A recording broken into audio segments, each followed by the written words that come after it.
Video ধাক্কা দেওয়ার স্বভাবটা বাদ দেন।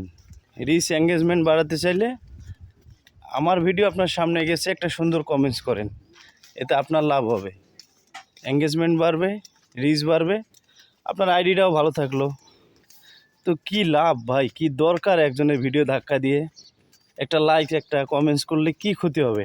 আপনার উপকার হবে, এঙ্গেজমেন্ট বাড়বে, রিচ বাড়বে, দেখবেন যে আইডিও ভালো থাকবে। তো অযথা শুধু উপরে ধাক্কা দিয়ে না, ধাক্কা দিলে কি হবে, এরপর আরেকটা ভিডিও আসবে, চেঞ্জ হবে, তো লাভ নেই। চেঞ্জ করে তো আপনার কিছু বাড়তেছে না। অতএব দিনে 10টা ভিডিও দেখেন, 10টা কমেন্ট করেন, দেখবেন আপনার এঙ্গেজমেন্ট বাড়তেছে। এই বুস্টটা যদি বুঝতে পারেন তাহলে আপনার আইডিটা ভালো থাকবে। আর আইডি ভালো রাখতে গেলে যে ভিডিওটা সামনে আসবে, দিনে 10টা ভিডিও দেখেন, 10টা কমেন্ট করেন, দেখবেন আপনার সব ঠিক হয়ে যাচ্ছে ইনশাআল্লাহ।